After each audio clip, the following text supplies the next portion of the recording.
Welcome, Seekers of Shadows, to the Secret Law Files. I am Alaric, your curator. Tonight, we examine not the creature that claws at the door, but the very lock that fails to hold it back.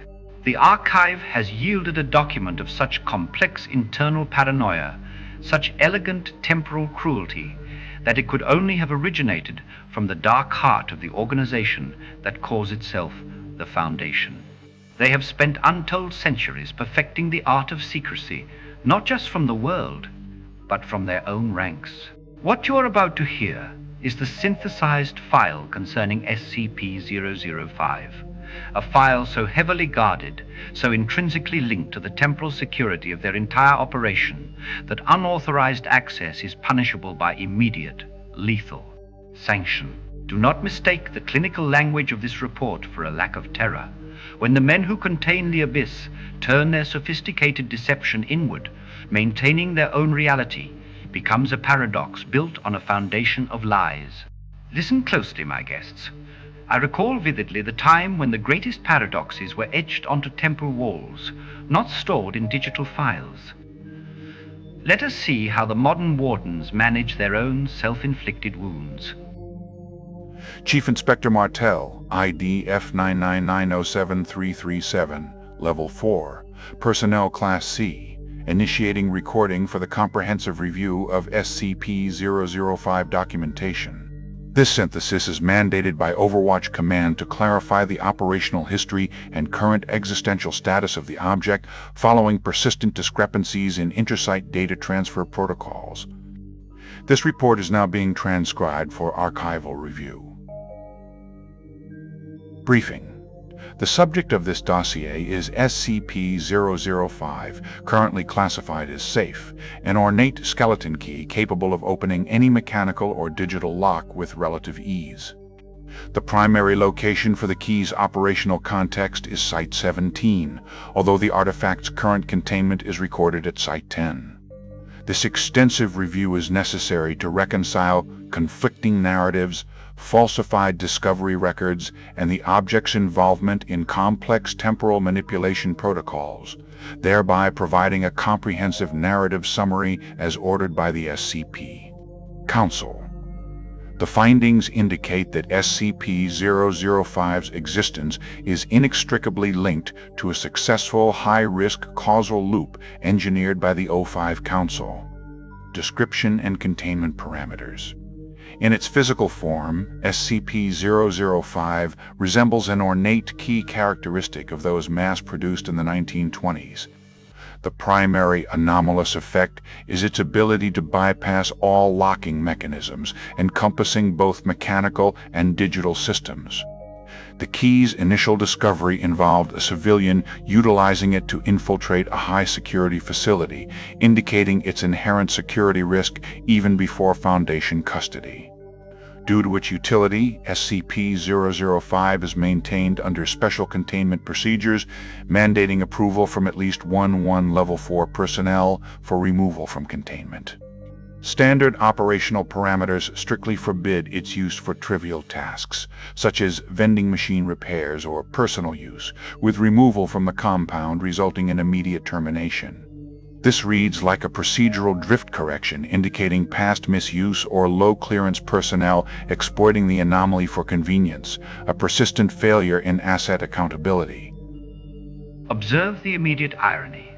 The Foundation, which deals with cosmic horrors and reality-bending entities, is forced to enact protocols against its own personnel, using an artifact of immense power to tamper with vending machines.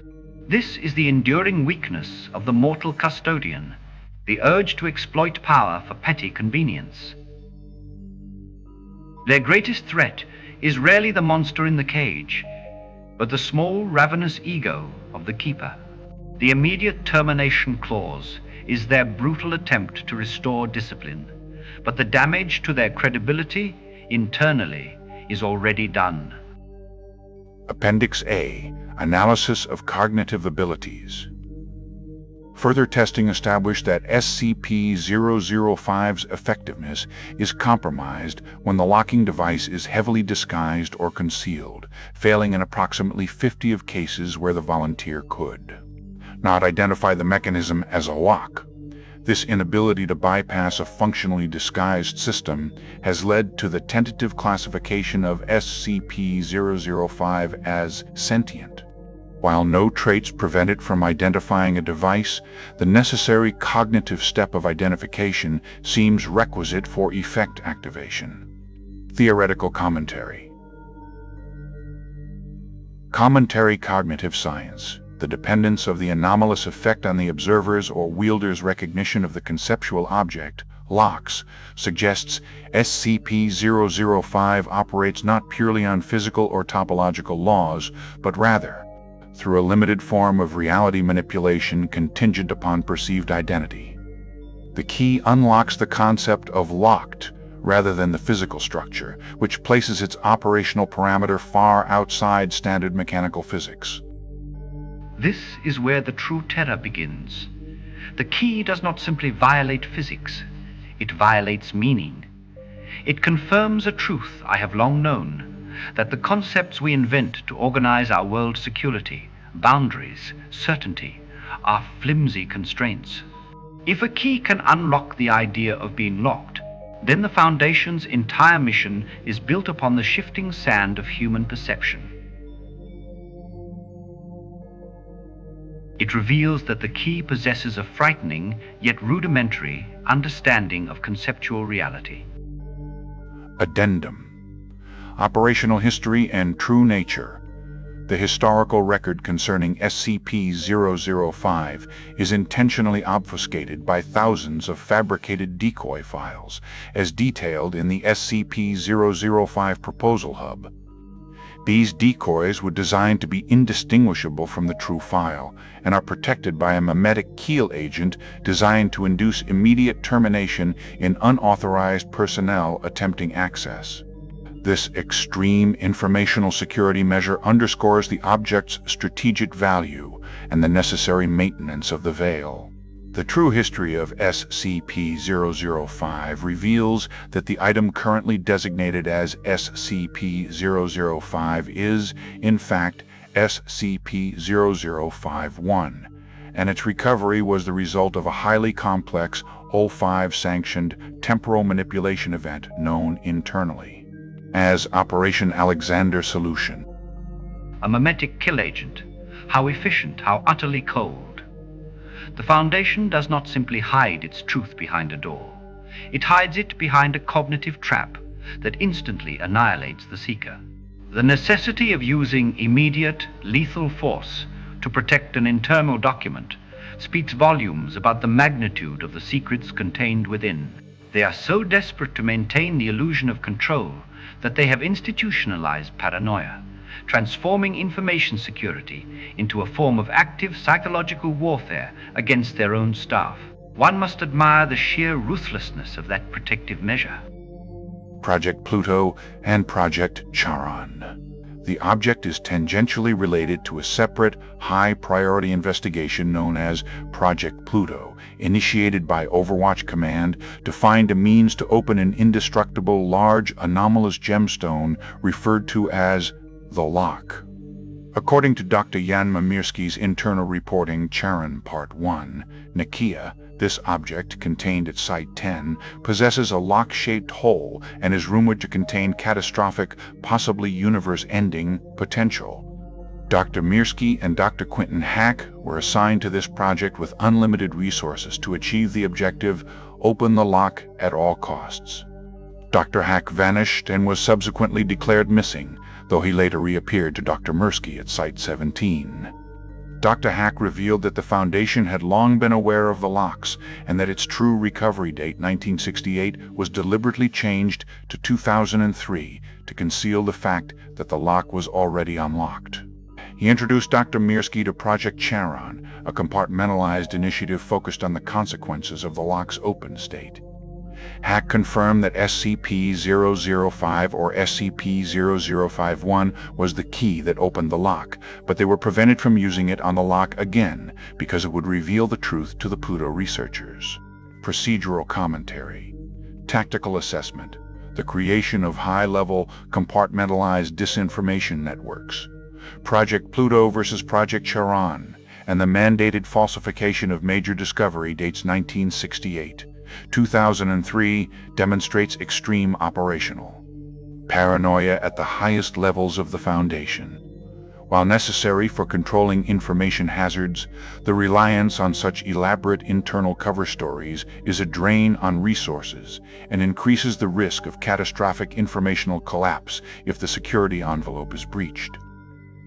We see here the Foundation's true architecture, layers upon layers of sanctioned deception.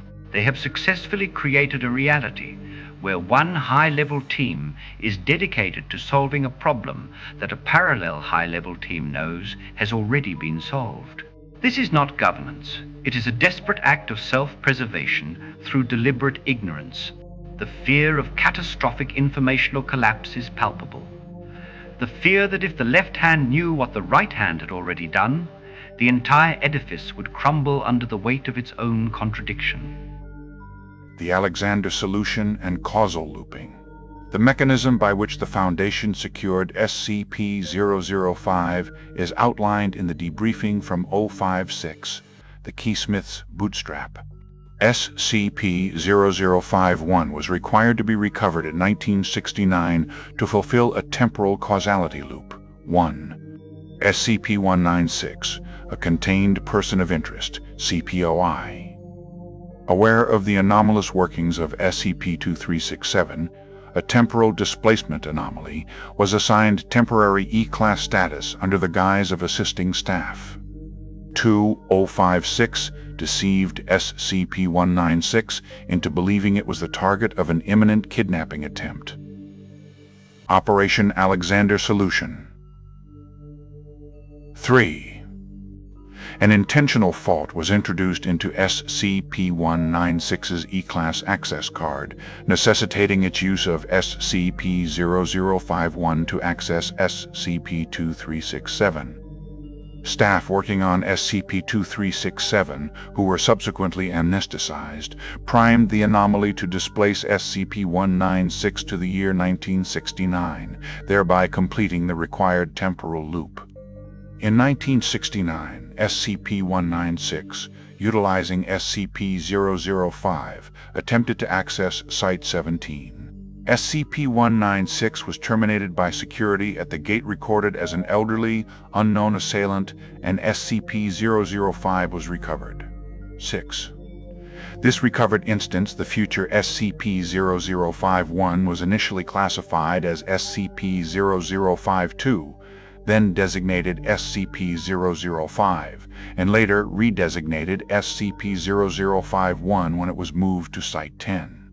The original item recovered in 1969, SCP-0052, was designated decommissioned, neutralized, and expunged from most records. SCP-196 was declared neutralized, having fulfilled its causal purpose. The key recovered in 1969 is the same key that was used in the present day, creating a stable, self-contained paradox that ensured the Foundation always possessed the required object. Here, the Foundation achieves a form of grotesque immortality.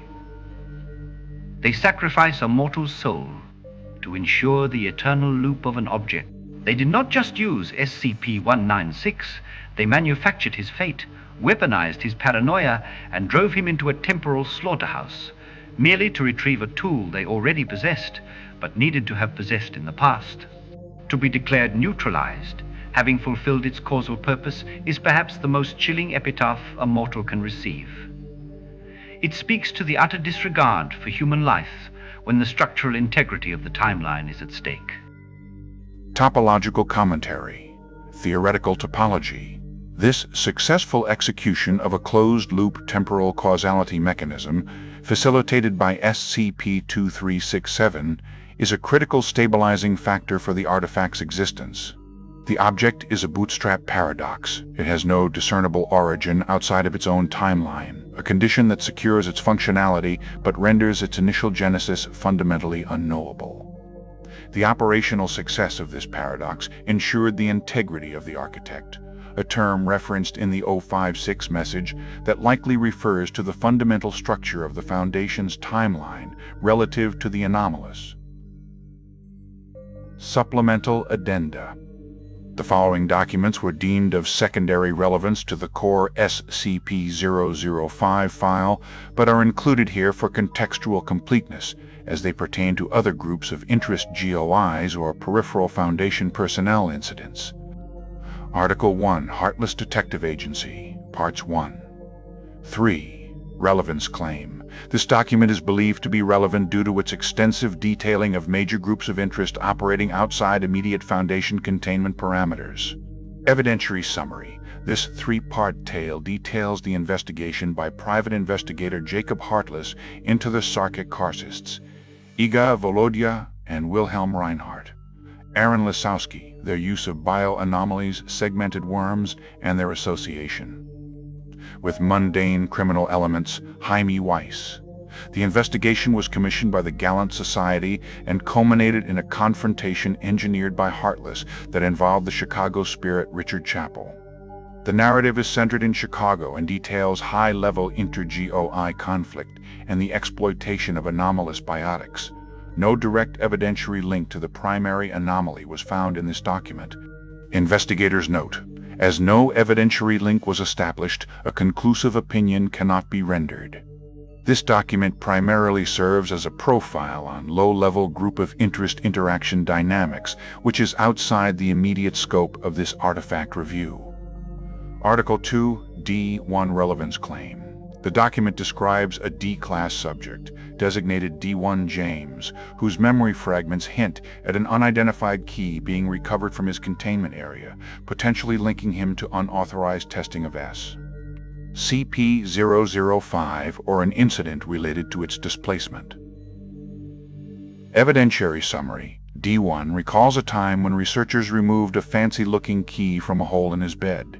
He is a D-class subject used for testing who eventually dies of neglect. His final thought is that he remembered his name, James. The key is described only as fancy-looking and is not explicitly identified as SCP-005. Investigators note, while the presence of an unidentified key near a D-class subject is relevant to asset security, the lack of item identification makes the connection speculative. This document primarily serves as a stark reminder of the severe procedural negligence and failure in D-class asset management at the unidentified facility, resulting in the avoidable loss of a test subject. The final note, the footnote about D1, James. The life of a test subject is often the only cost the Foundation does not meticulously track. They track temporal stability and the integrity of reality, yet they cannot manage the care of their own livestock. The key, perhaps SCP-005, was there, a brief flicker of anomalous presence against the backdrop of systemic neglect, his memory. The simple recollection of his name is the only thing that escaped the Foundation's cold grasp. Even in death, the insignificant mortal can sometimes retain a shred of identity, which, to an entity that thrives on erasing context, is a peculiar, final victory. We have witnessed the ultimate expression of the Foundation's power, the construction of a self-sustaining lie. SCP-005 is not merely a key. It is the physical manifestation of a successful yet horrifying causality loop. It is an artifact that exists only because it was used to exist. This file serves as a profound commentary on the nature of control. The 05 Council has built its castle on a paradox, ensuring the safety of the world by making the Foundation itself fundamentally unsound and dependent on the manipulation and sacrifice of its own staff. This is the truth Dr. Hack uncovered. The most terrifying locks are those that are already open, and the most stable realities are those built on the most elegant deceptions. They believe they have secured the timeline, but they have only ensured that their present is perpetually shackled to a manufactured past. They have guaranteed their survival through a single, perfect act of historical cruelty. And they remain blissfully unaware that the key, which unlocks concepts rather than brass tumblers, has unlocked a conceptual weakness within the Foundation itself. When the key next turns, it may not open a vault door, but the very idea of their containment. Until the next volume is opened, I remain Alaric, curator of the Secret Law Files. Sleep well if you can.